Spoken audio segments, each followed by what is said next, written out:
Vous écoutez l'affaire Virginie Bluzet, deuxième partie. Faute de preuves, le suspect est libéré et définitivement mis hors de cause. En 2002, un non-lieu est prononcé. L'affaire tombe dans l'oubli jusqu'à ce jour de 2006, où le père de Virginie Bluzet est contacté par une association de familles de disparus. Et si Virginie avait été la victime d'un tueur en série ?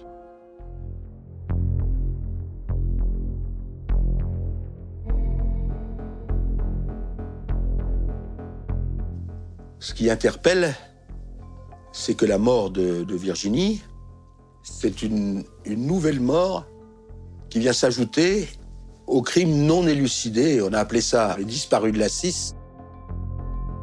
Gilles Dupont, ancien journaliste au bien public. Entre les années 80 et 90, il y a une demi-douzaine de jeunes femmes qui ont été tuées de façon violente dans une zone de 200 km autour de l'autoroute A6. Il y a là une sorte de, cette expression est peut-être un peu dure, mais de triangle des Bermudes, où on retrouve des jeunes filles assassinées. Maître Didier Seban, avocat de l'association Christelle. Des jeunes femmes assassinées sans que les motifs ou ces affaires aient été élucidés.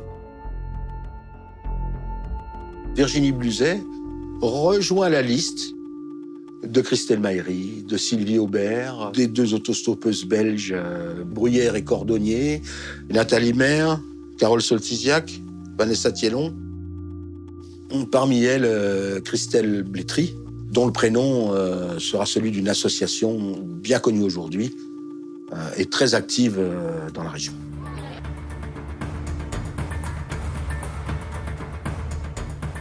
Quand on rencontre Michel, il est seul, il est désemparé. On voit qu'il il croit plus guère en la justice. Marie-Rose Blétry, mère de Christelle Blétry, association Christelle. Il a beaucoup de haine contre le juge d'instruction qui, pour lui, n'a pas fait son travail, quoi. Et donc c'est là, après qu'elle m'a tout expliqué, Mme Blétry, comment que ça marchait. Donc il y avait les avocats. Et donc, j'ai dit oui, je veux faire partie de l'association, quoi, parce qu'il y a comme ça qu'on peut se défendre. Michel Bluzet, père de Virginie. S'il n'y a pas d'association, qu'on est tout seul, on ne peut pas faire ouvrir mon dossier, c'est impossible. Hein. L'association Christelle fédère les familles de jeunes femmes dont les meurtres n'ont pas été élucidés et finalement finit par croiser le chemin du cabinet Seban, un cabinet d'avocats parisiens, plus ou moins spécialisés dans les affaires de tueurs en série. C'est grâce à eux, notamment, qu'Émile Louis a été confondu, par exemple. Nous allons être chargés de l'affaire Virginie Bluzet parce que l'association Christelle vient nous contacter après l'affaire des disparus de Lyon, en nous disant on est en échec, la justice n'enquête plus sur ces crimes oubliés. Est-ce que vous accepteriez de prendre ces dossiers ?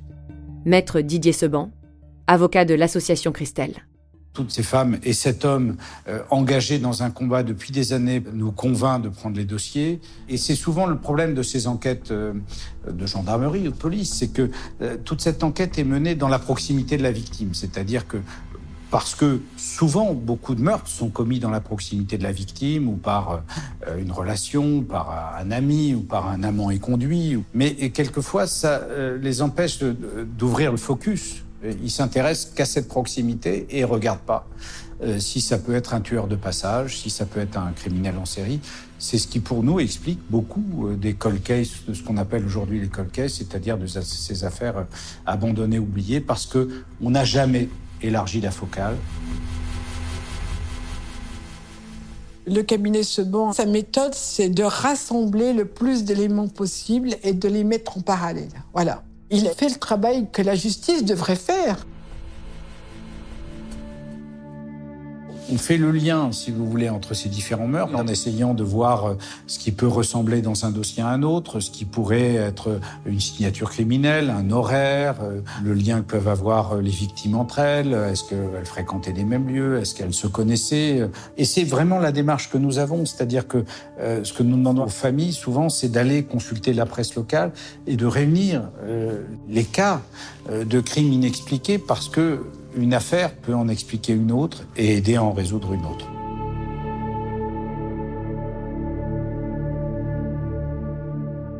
L'efficacité, c'est auprès de la justice. Emmanuel Boulan, chef des informations au journal de Saône-et-Loire. Au terme de 10-15 ans de combat, quand l'association Christelle demande des entretiens, des rendez-vous avec le procureur de la République de Saône-et-Loire, avec les juges d'instruction, c'est une façon de mettre une pression. Il y a de la courtoisie, mais c'est aussi évidemment comme message pour dire ne nous abandonnez pas.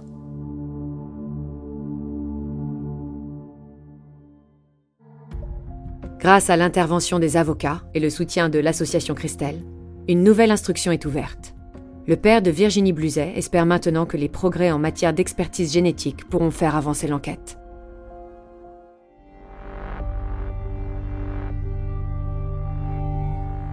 J'espère qu'ils vont faire quelque chose, la justice devrait faire quelque chose avec tous ces assassins qui courent et puis qu'on n'arrête pas.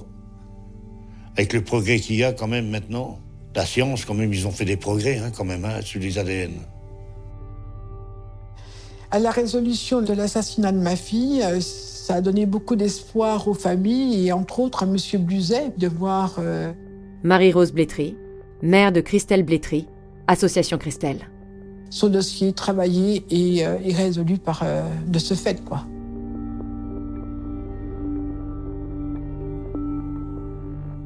Un homme a été interpellé et mis en examen. Il aurait avoué être le meurtrier de Christelle Blétry, assassinée en 1996 en Saône-et-Loire, une affaire liée à celle des disparus de l'A6. L'homme serait établi depuis de nombreuses années à Redjons dans les Landes et c'est grâce à une trace ADN qu'il a pu être confondu.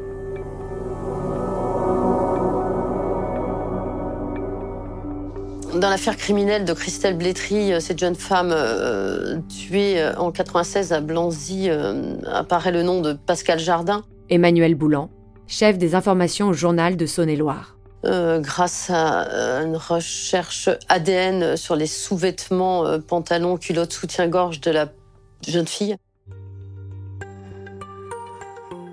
Le cas de Christelle Blétry, c'est que la justice, parce qu'elle est retrouvée habillée, frappée de 123 coups de couteau, va partir de l'idée qu'elle n'a pas subi de violence sexuelle. Donc ne va accepter d'examiner pendant des années que les vêtements, son blouson. Et puis, c'est au bout d'une bataille de titans, de conférences de presse, de visites au ministère de la Justice avec Marie-Rose Blétry, que nous allons obtenir qu'enfin, les sous-vêtements de la victime soient examinés, on va y trouver du sperme, et puis ça va matcher, comme disent les policiers. Et un nom apparaît dans le fichier national, le FNAIG, ce nom-là, Pascal Jardin. Grâce à cette expertise, on identifie Pascal Jardin comme étant l'auteur de l'assassinat de ma fille, 18 années après les faits.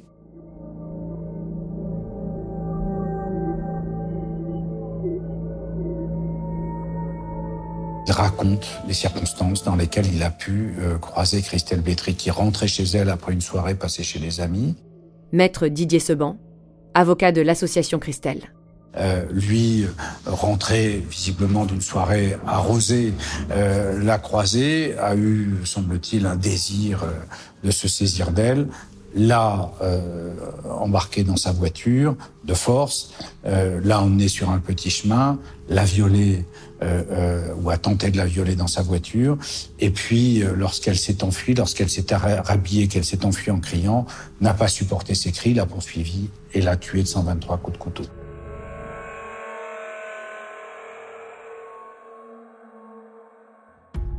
Le combat des familles des disparus de l'A6 et les avancées dans l'enquête de la mort de Christelle Blétry redonnent espoir au père de Virginie Bluzet. Malgré tout, 14 ans après, l'enquête est au point mort. Jusqu'à ce que finalement, en 2010, maître Didier Seban obtienne de nouvelles analyses ADN sur les scellés recueillis sur la scène de crime.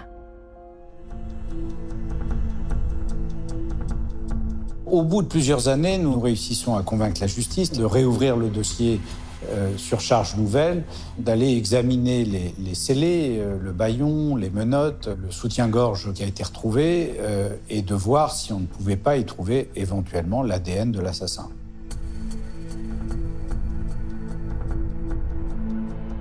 Sur les scellés qui n'avaient pas été examinés, on a pu réouvrir le dossier de Virginie. Donc il a été fermé en 2002. On a pu le réouvrir officiellement en 2010. C'est incroyable quand même. Vous vous rendez compte ? 8 ans pour réouvrir un dossier criminel.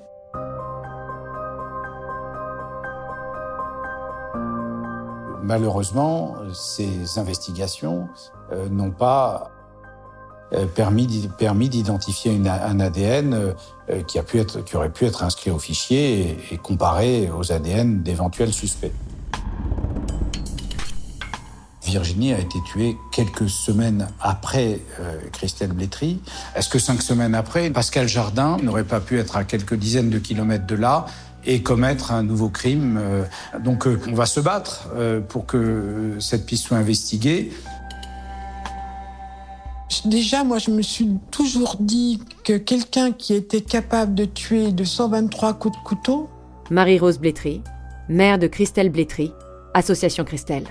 N'était pas son premier coup d'essai. Ça m'a toujours interpellée, ça. Je me suis toujours dit qu'il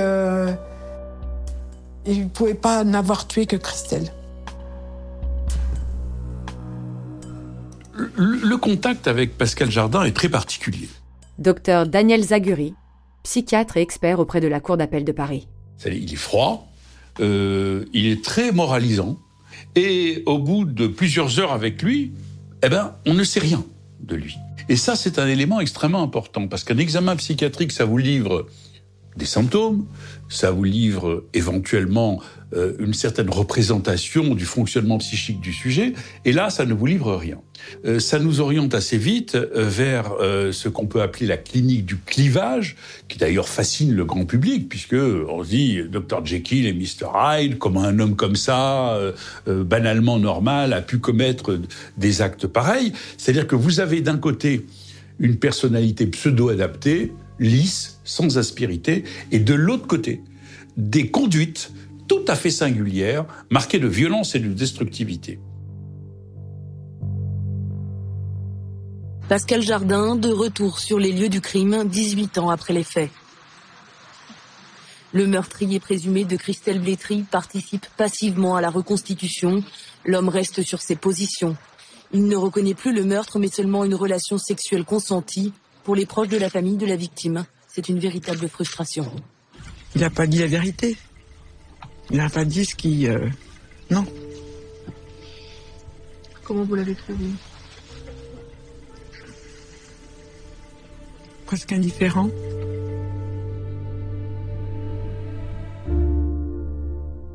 Pascal Jardin parle aussi, en essayant de banaliser cette rencontre avec Christelle Blétry, raconte aussi qu'il a pu déjà avoir des relations fugaces avec d'autres jeunes femmes croisées sur la route dans son activité de VRP. Et il prononce, ce qui évidemment à notre oreille sonne très fort, le prénom de Virginie. On lui dit « Mais qui est-ce que vous avez rencontré ?» Une certaine Virginie.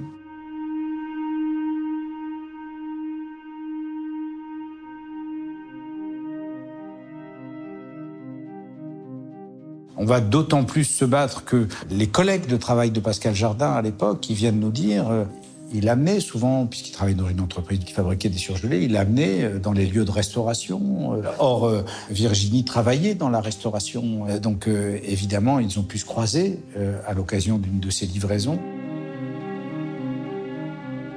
Oui, parce que comme elles ont été tuées, il y a 1 mois d'intervalle entre les deux. Donc c'est ça, oui. Et donc lui, il venait certainement à Beaune, lui. Parce qu'il travaillait pas loin, lui, il était à Demigny. Donc c'est à côté de Beaune.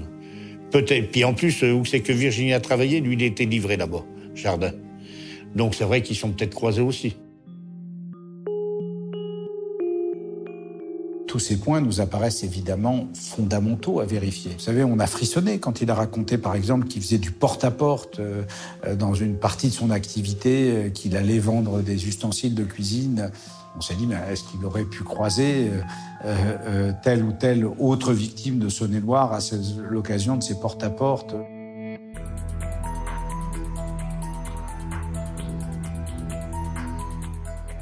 Est-ce que Pascal Jardin est un tueur en série ? Aucun psychiatre au monde ne peut l'affirmer. Parce que ça relève des faits, et pas de l'examen psychiatrique. Le fantasme fondamental derrière le scénario, derrière le mode opératoire, il l'a formulé lui-même, c'est passer d'une posture d'homme passif, d'homme traité comme un moins que rien par les femmes, à la posture inverse. C'est un homme qui va expliquer que quand il est en colère contre sa femme, il faut qu'il se venge sur d'autres femmes. Je suis le sujet tout-puissant qui va soumettre, qui va dominer. Du coup, cette haine qui n'a pas accès à la conscience, cette destructivité, elle va s'orienter vers d'autres femmes. Tous ces éléments qui sont présents chez lui ne sont pas incompatibles, en tout cas sur le plan psychiatrique et psychocriminologique, avec le fait qu'il pourrait avoir commis d'autres actes.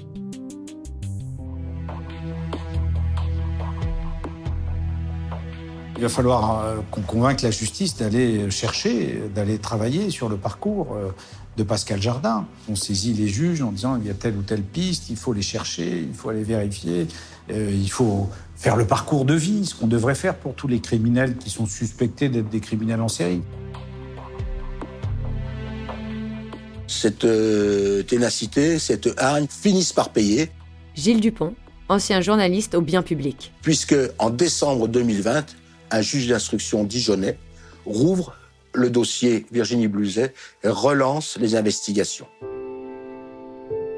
On a toujours dit qu'on voulait les assassins en prison et pas les innocents, mais qu'on a des dossiers qui sont en péril et qu'il faut vérifier si c'est pas lui. Voilà. Comme il faut vérifier la piste Fourniret, comme il faut vérifier tous ces pervers qui traversent la France. Nous, on veut savoir qui sont les meurtriers de nos enfants.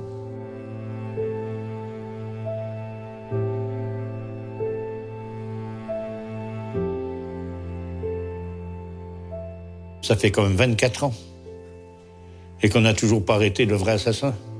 Michel Bluzet, père de Virginie. Et donc, moi, maintenant, ça commence à devenir long parce que moi, j'ai 72 ans. Donc, mon épouse est décédée. Moi, je voudrais bien savoir la vérité envers mon épouse. J'ai tout le temps dit que je me battrais jusqu'au bout. Mais heureusement qu'il y a eu l'association pour bien se battre déjà avec eux. Que tout seul, ça n'aurait pas été facile pour moi. Il y a un meurtrier en liberté ou alors en prison qui est impliqué dans un autre meurtre de ce département. Mais on ne sait toujours pas qui est l'auteur de ce crime effroyable de cette jeune femme. C'est pas normal. Donc tant que la vérité n'a pas jailli, on comprend bien que les familles s'accrochent à l'espoir de voir la vérité un jour. J'ai de la peine parce que bon, j'ai eu des enfants, elle n'a pas connu mes enfants. J'ai eu un petit-fils, elle n'a pas connu mon petit-fils. Puis voilà, c'était ma sœur, on était dans la même chambre, on a partagé beaucoup de choses ensemble, on aurait pu partager encore plein de choses ensemble. Elle était jeune, elle avait la vie devant elle, quoi.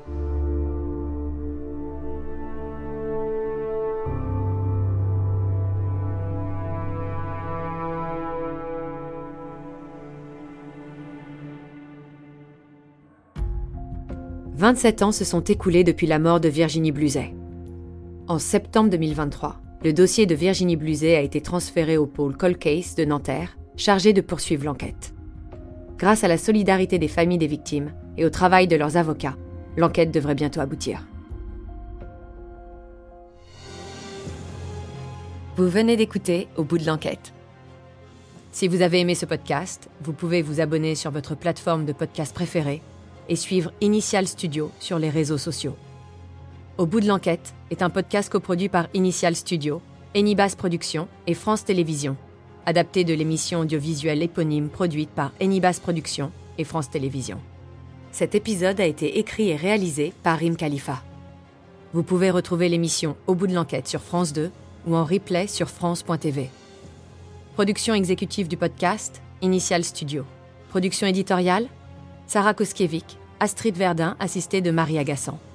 Montage, Victor Benamou, avec la voix de Julie Drey.